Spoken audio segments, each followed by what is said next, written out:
More information about COVID and the lab leak theory, which doesn't look like a theory anymore, comes to light, exploding the fragile minds in America that believed that utopia was just on the horizon. Now we're starting to realize that the government, in concert with the media, was lying to us all along. But that's okay, because as people start to wake up from this utopianist lie, we're starting to realize things like torture porn is being mainstreamed by people like The Weeknd on HBO. We'll talk about that. And then we'll also talk about the fact that cancel culture is a real thing and needs to be addressed. And the sooner the better, as it has just taken down yet another Hollywood actor. And then finally, we'll look at a new movie with Hugh Jackman called The Sun that might actually create a remedy to some of the utopianist lies that we're hearing in our society today. But in order to talk about that, you'll have to watch the rest of the show, and we'll talk about that and more today on Indie Thinker.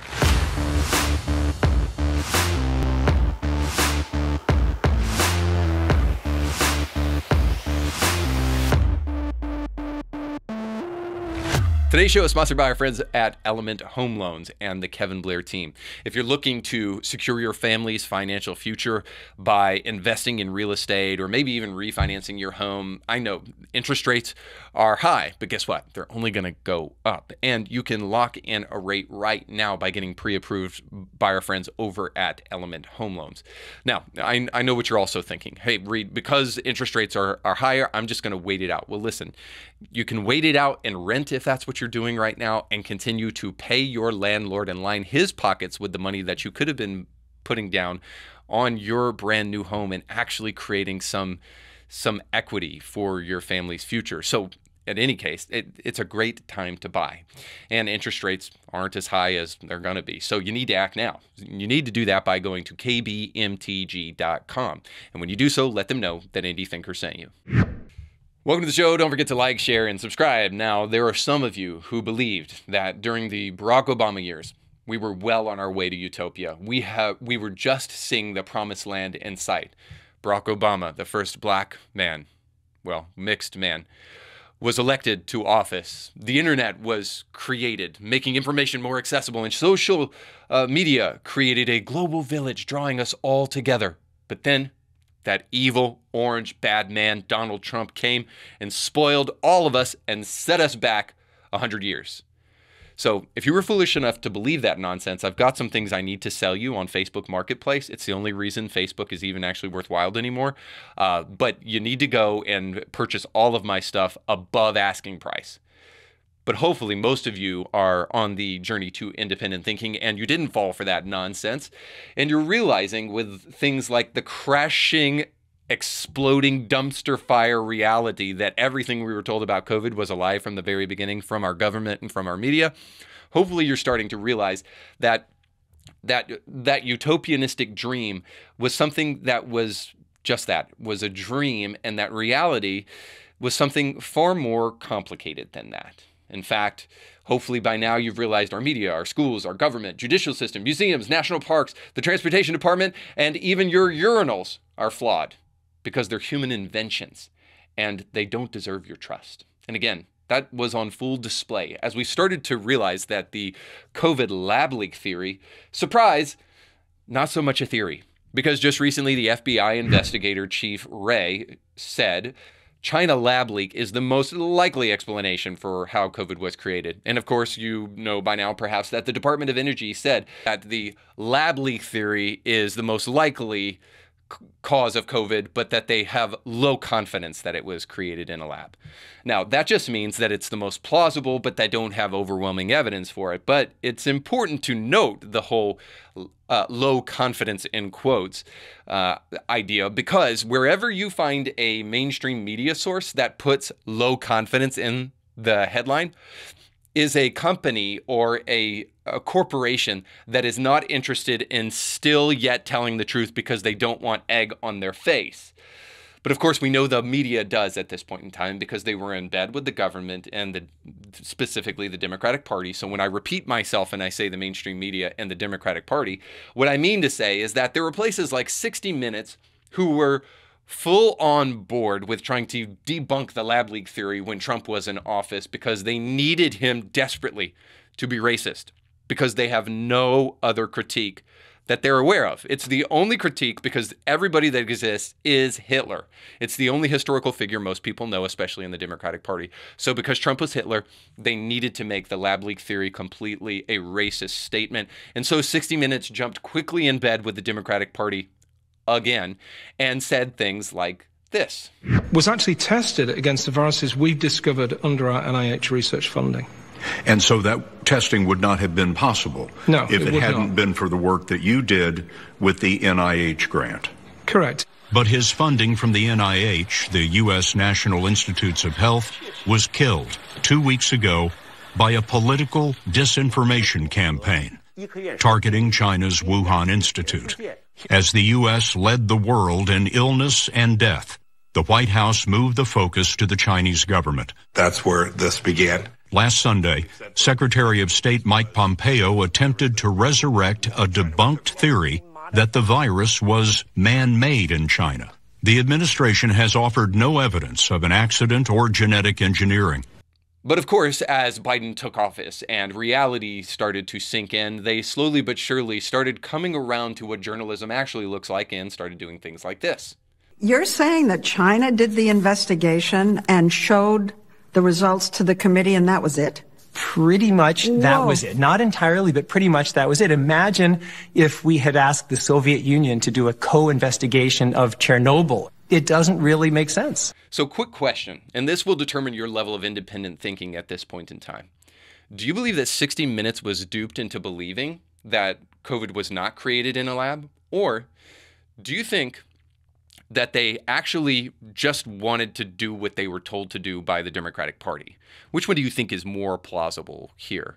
Because actually what took place, as we just heard, is simply that our U.S. government officials said, hey, China, what happened? And then the Communist Party of China said, this is what happened. And we said, oh, okay, cool. Now, any journalist worth their salt would understand that that's foolish, ridiculous. And the whole point is that our government did us a favor. Our mainstream media did us a favor. They awakened a sleeping giant. They awakened a lion and helped us realize that it was never the government's job or the mainstream media's job to usher us into a brand new age of utopia, of perfect understanding of what the world is really supposed to be. See, it was our job. Hopefully by now, the revelation of everything that's gone on with COVID has helped you come out of your stupor and you realize that truth is something that needs to be apprehended on a personal level and cannot be merely given to you by people who have bad motives. So for those of us who thought we were well on our way to utopia, I hope you remember that it wasn't just Donald Trump that spoiled the apple cart. And even it wasn't just the revelation that the media has been lying to us all along. The utopian myth was a myth all along because way back when Obama was in office, we weren't that close then. He was radicalizing identity politics then and separating the nation. When the internet came along and we thought to ourselves, oh boy, now there will be no more illiteracy and education has experienced a great new height of heights. And now information is at our fingertips and we have more information at our fingertips right now than every single book that was in the library at Alexandria. Just with the click of a button, we have access to more information than almost any civilization in history. And yet, quickly, our discovery of the internet went from researching the wisdom of Jesus and the words of Aristotle to looking up porn and shooting each other on Fortnite. The advent of social media, far from creating this global village of people to unite together and for your democratic voice to be heard online, it quickly became a tool for those in charge to censor one side of the political divide while platforming their own foolish ideas. Far from guaranteeing utopia, it actually revealed how bad off we actually are. It actually revealed to us what our nature is. Maybe you remember the guy Tristan Harris in the documentary Social Dilemma, but he said this: technology is designed to bring out the worst in us. So in other words, all technology did was be a microphone and indeed an amplifier to what human nature actually is. We went from liking Kylie Jenner's butt to the most liked picture on Instagram to date, which is a picture of a brown farm fresh egg. That's right. most likes in history. So if you don't get enough likes on your post, don't get too discouraged. The most liked picture in the history of Instagram. Egg. Anyway, the idea is that as we wake up from this utopian lie, it's a good thing. Not only because we can apprehend the truth a little bit more for ourselves, but we can also get rid of that pillowy, soft lie of the utopia that was going to keep us from actually experiencing some of the downsides of life. So in other words, not only did it help us apprehend the truth, but it also, if we get rid of this utopian myth, it helps us become more resilient. It'll help us stop being so soft. Here's why. Because if we wake up to the reality of the real world around us and the difficulty that's in our lives and quit craving safe spaces, it'll show us a couple of things. One, it shows us we need God. It shows us that human institutions and human ingenuity is never enough to actually bring us to a place of true prosperity and inner peace and enlightenment. That all of that may be good and self-discovery may be good, but there's a greater source from which we can derive those things that is not fundamentally flawed from the moment it gets up to the moment it goes to bed and wakes up again. Now, secondly, it also expressed this need for others. It showed us that technology is not going to do it, that the media isn't going to do it, and entertainment can't do it, that only by us together recognizing some baseline levels of truth will we actually ever be able to function as a society. In the present, where America has the highest single parenthood rate compared to any other country in the nation, and by a long shot, by the way, then the worldwide average is 7%, and the national average in America is 23% of families are single parent in America. As we recognize that there are fundamental institutions that are breaking down, we recognize that we need each other. If we're actually going to be a society, we have to come together, quit polarizing because of the lies in the media, which is where they get their money from. The more polarized we are, the more money they get. If we will get rid of that nonsense, we can actually start working towards a society that is maybe not utopia, but better than the one we're creating in the present. By the way, it also shows us that we're not complete. When we wake up from the lie of utopia, it shows us that we need something more than what we have. We cannot be just merely self-fulfilled. And it helps us strive to be better than we presently are. See, if we've reached utopia, there's no need to keep working. There's no need to get better. But if there's still yet something out there to achieve and to improve upon, then yeah, we recognize human nature is flawed and we need to be worked on. Now, I think this quote is from C.S. Lewis, but I don't really know. So I'll just say it's from me because I'm brilliant. There's a quote that goes like this. We do not know what man is, but we know that he is not what he can be. See, we're not truly sure if we're altruistic, if we're truly good as we think we are, or if we're way worse than we think we are. But the one thing we do know is that we're not what we can be. We can be better. And so if we wake up from the utopian myth, it reveals that to us. And it reveals one last thing to us. It shows us that if we cannot achieve utopia here on this earth, it shows us that we were meant for something better than this world, that there's still something greater out there.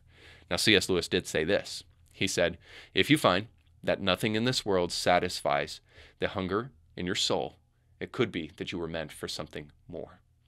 And if we quit trying to search for utopia, try to make this world as best as it can, but realize it will never truly be utopia, it will help us long for a country that is far from this world, that is much better. And we'll talk about how we can get a little bit closer to that in our stories today.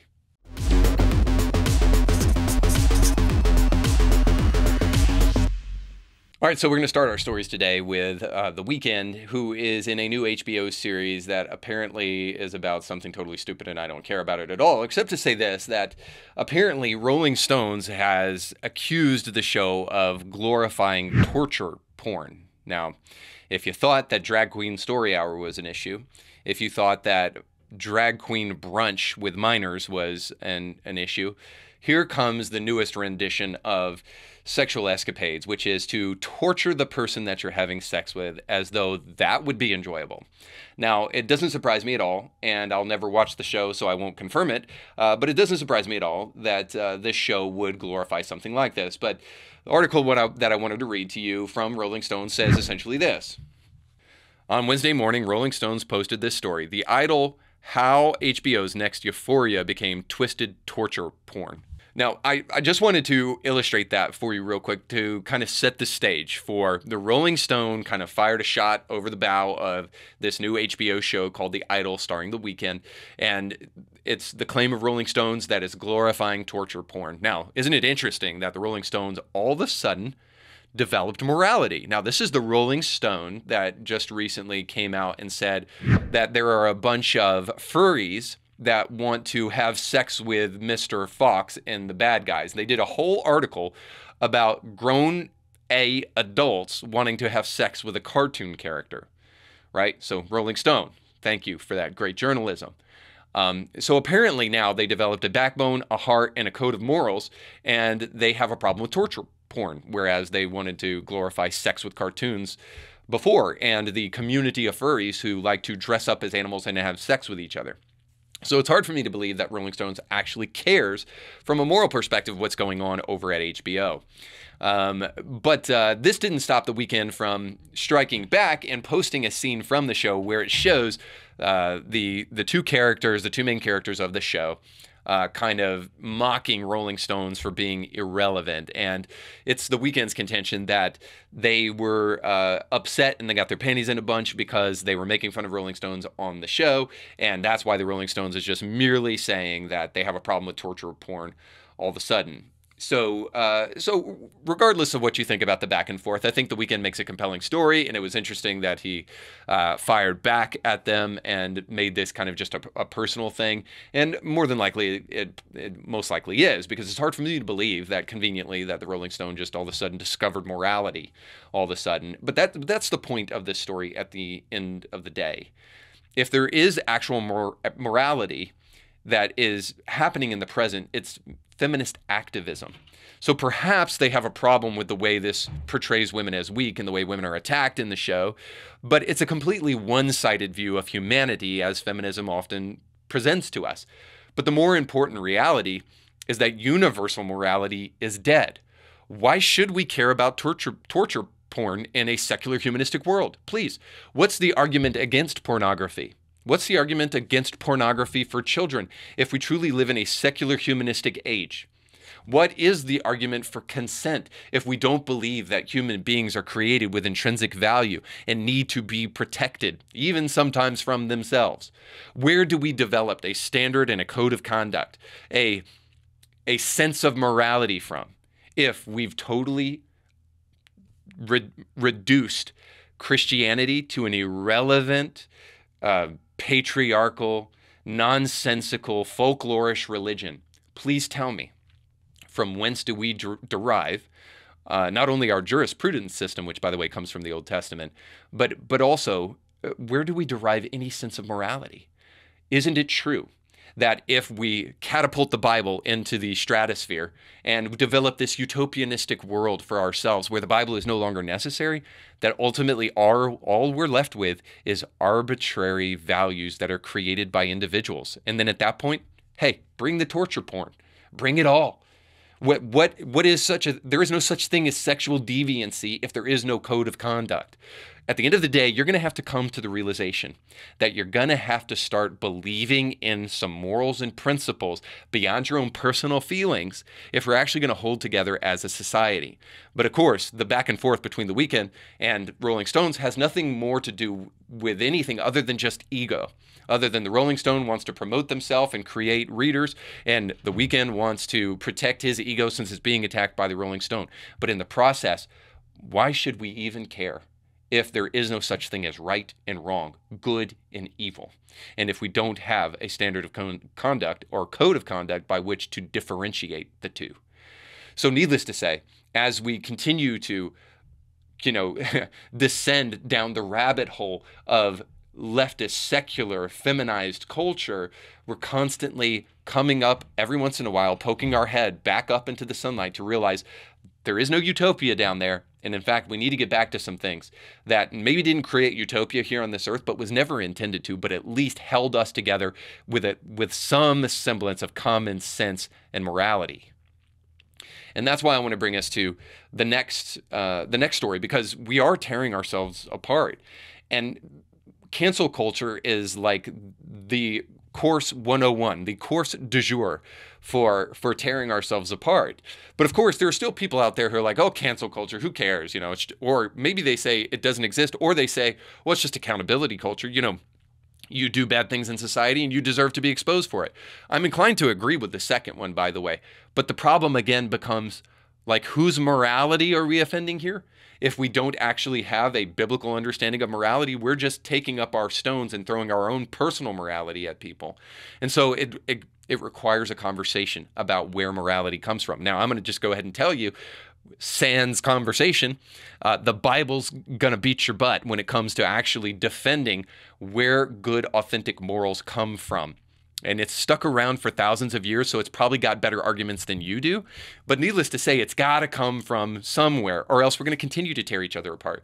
And this is happening on Grey's Anatomy. According to People, Grey's Anatomy alum Isaiah Washington announces acting retirement. The useful idiots have won. The Grey's Anatomy alum announced his early retirement from acting in a tweet on Tuesday. It is with a heavy heart and a sense of relief that I am announcing my early retirement from the entertainment industry today, Washington 59 wrote. Those who have been witnessing my journey there on Twitter since 2011 all know that I have fought the good fight, but it seems that the haters, provocateurs, and useful idiots have won, he wrote. I'm no longer interested in the back and forth regarding a color construct that keeps us human beings divided, nor am I interested in politics or anything vitriolic. Now, just a little more here, because you need to know the story as to why he is stepping down. Washington was an original cast member of Grey's Anatomy, but he was fired in 2007 after 3 seasons upon using a homophobic slur against co-star T.R. Knight. He initially denied using the slur at the 2007 Golden Globe Awards, but used the slur in the process of his defense. He later apologized. I can neither defend nor explain my behavior, Washington said in a statement at the time. I can also no longer deny to myself that there are issues I obviously need to examine within my soul. I've asked for help. When he was subsequently fired from the ABC medical drama, Washington said, I did everything that the producers and the network asked me to do. While speaking for the Grey's Tell-All book, How to Save a Life, the inside story of Grey's Anatomy. I came back under great stress and thought I was doing the job I was hired to do, he added. I thought that was going to speak for my future at Grey's, but apparently that wasn't the same vision that the network and studio had for me. So needless to say, Isaiah Washington got sick and tired of the political polarization that happens online, among other things, and decided just to step away from all the nonsense. But it's important to note that Isaiah did everything that the wokesters told him to do and apologized profusely, repeatedly, and still it wasn't enough for some. Because here's why. Because when you put blood in the water, that's when those who have bad motives want to come against you and are going to try to use your apology against you. And it's exactly what they're looking for, which is why you should apologize to individuals, never to a community of people, because there is no community of people that you ever hurt with almost anything you ever did, unless you did something to a whole community of people, literally. But when you say something to an individual, you're speaking to an individual, and that individual needs an apology. Okay, so this is like elementary school stuff here. But beyond that, a more broader, important point is present, and that is this. First of all, stop saying that cancel culture doesn't exist. It does.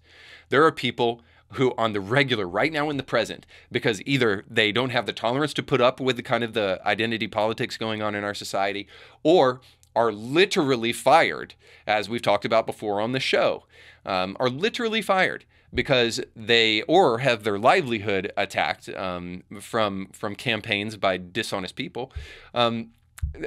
Cancel culture exists, and we need to stop saying it doesn't, because it does. We need to quit, because the one thing we're quick to do is say, oh, Christians are judgmental. They pick up their stones and they want to try to point their finger at everybody. But we're not willing to speak out against this. Anyway, and we need to stop saying not only does it not exist, but if it does exist, it doesn't matter, because it clearly does. How many people have to pay the price for the weak sensitivities of our culture? Like, here's the reality. Bad jokes, comedians going after people and being insensitive and the like have been around forever. The real problem is not that people may say something insensitive. It's that people are too sensitive and don't know how to realize that, hey, if it's a joke, you don't have to listen to it. So when a comedian makes a joke and the gay community comes out in glitter fury to condemn it as homophobic and transphobic, please don't make the mistake of thinking that there aren't casualties to that kind of stuff. There are casualties, and we need to stop saying that it doesn't matter. Not only does it impact the individual, it provides a social incentive for others to try to be complete asses. It creates a social incentive for us to continue to try to be self-righteous. Finally, listen, again, I want to just bring up this point that when we don't have a code of conduct, this kind of cancel culture mentality implicitly states that reality is defined by perception, and it isn't. That's one of the big problems with cancel culture, that now we can all get up in arms because of what somebody's perceived offense. And we don't ever ask the question whether or not the person who is perceiving the offense is actually wrong. We actually only want to point the finger at the person who supposedly the offense came from. And so we wrestle with this idea of the useful idiot, as Isaiah Washington brought to us in this article.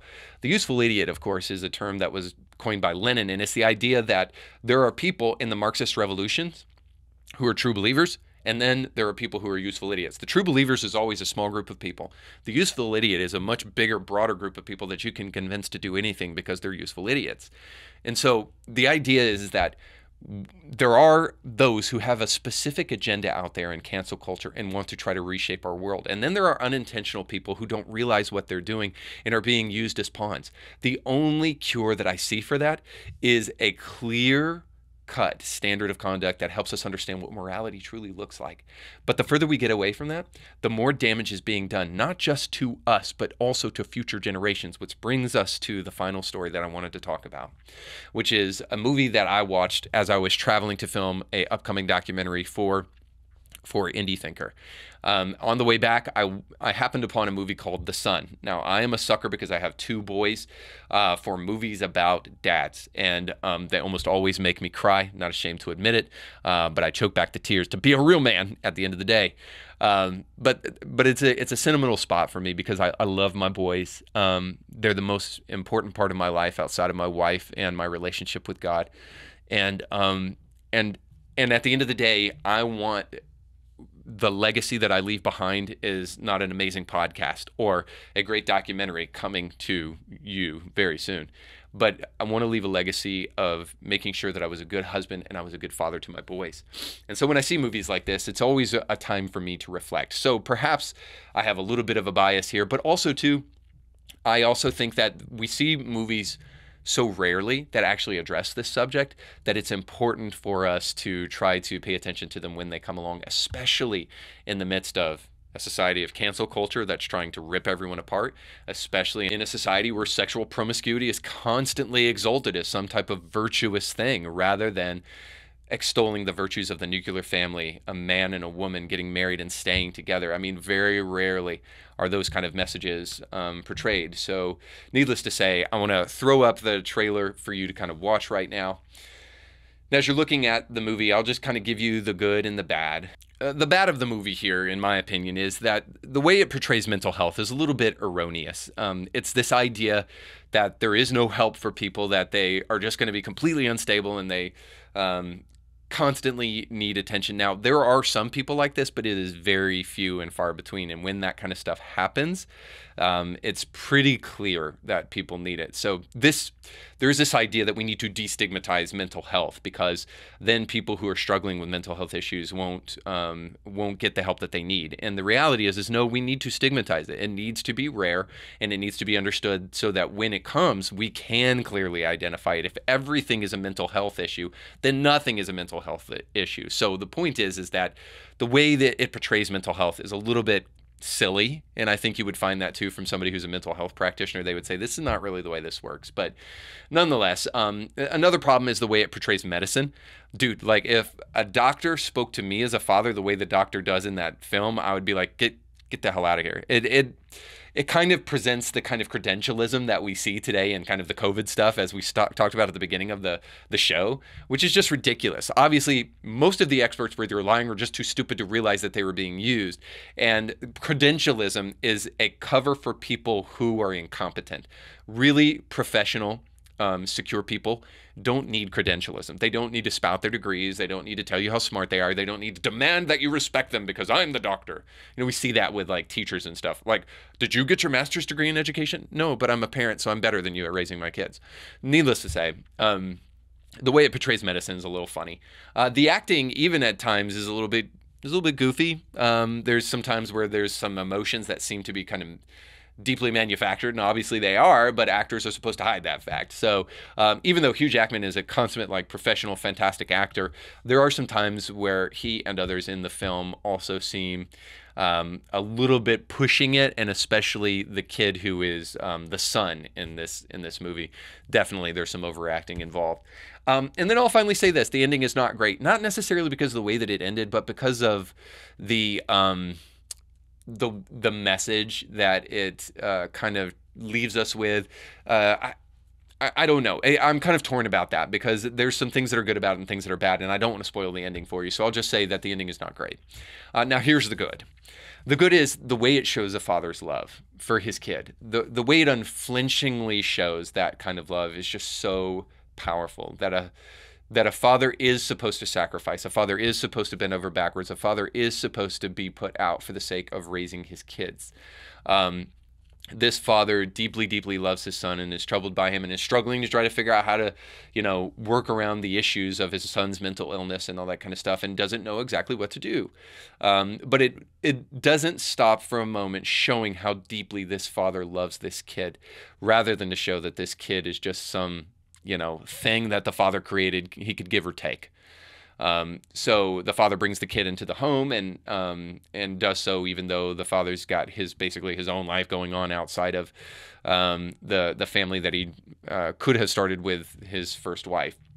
So the father's love is kind of on display in this film, and maybe I'm just a glutton because it's so rarely on display in films these days.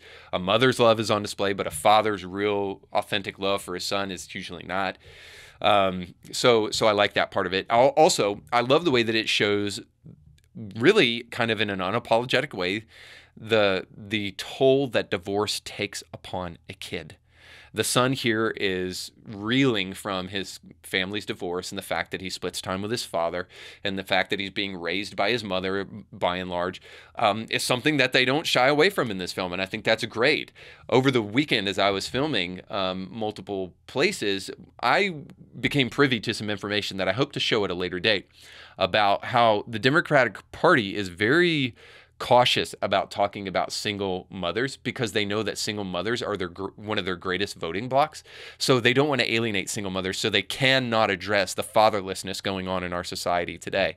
But thank God that this movie, even though probably done by somebody who's extremely left, I don't know, is unwilling to talk about the toll that divorce takes upon a mother and upon a child, and I guess upon a father as well. But the fact that the best case scenario, everybody knows this, but we need to start fighting for it and not just know it. It's not enough for platitudes. Everybody knows that a child needs a mother, a biological mother, and a biological father in the home raising that child. That is the ideal case. That is not to shame those who are divorced or anything like it.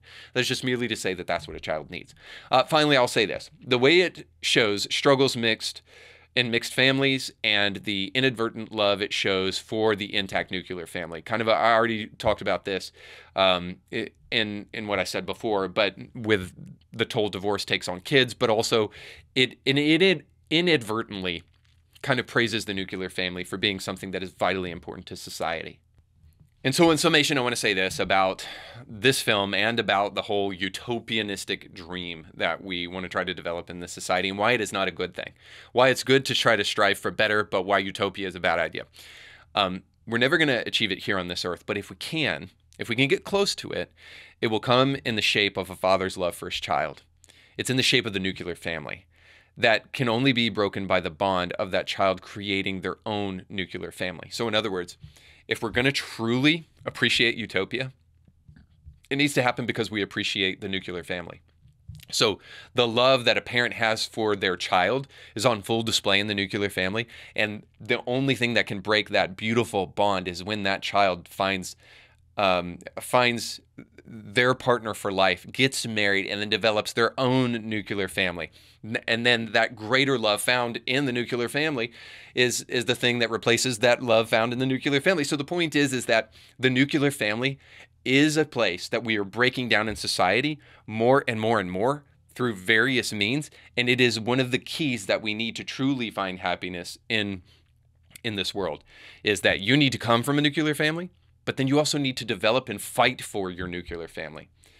As society outgrows the nuclear family and moves to single parenting or abortion, one's got to ask, are we really progressing in society or taking 3 steps back for every step we take forward? Now listen, I want to be really clear. For all the single parents out there who are raising kids, I commend you. Please do your best to resist bitterness and sing the praises of your marriage and your family, even if it's broken. Your brokenness is not the world's fault, though. And it's not your marriage's fault. It's yours and your ex's. For all the parents chasing your dreams at the expense of your family, it's time to wake up and realize that even if you're divorced, you have a responsibility to your family and to your kids. And then realize this, if you're a parent, the legacy that you leave behind will never exceed the impact you have had on your kids. And in fact, that is your legacy. Your legacy is not your work. Your legacy is not your accomplishments. Your legacy is your kids and your spouse. That is the greatest legacy that you'll leave behind. And that's why I'm not ashamed to recommend the movie The Son to you, because with the good and the bad, ultimately, it brings us away with a positive message that we need to hear more and more in society today. That if we're truly going to flee the utopianistic myth and lie of society, but actually get back to the real work of doing what a society needs, then it's time for men to step up to the plate and be fathers. It's time for men to intentionally raise their kids, to realize that if you spend time with them, you are communicating something to them. And if you don't spend time with them, you're communicating something to them as well. See, when you're absent, you're absent because of work, you're communicating something important to them. You're communicating to them that sacrifice needs to happen for the greater good. Spend too much time away from your kids and you're communicating to them, I have priorities and you're not one of them.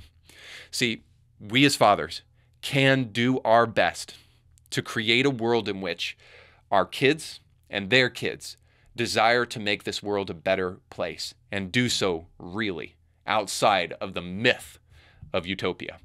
And in order to do that, we need some men to step to the plate. So I hope that's you, and I hope it's me. If it is, I'd love to know how you're being an effective father in your home. You can leave that down in the comment section below, but you can also, regardless of who you are, like, share, and subscribe, and you can go with God. Thanks for watching.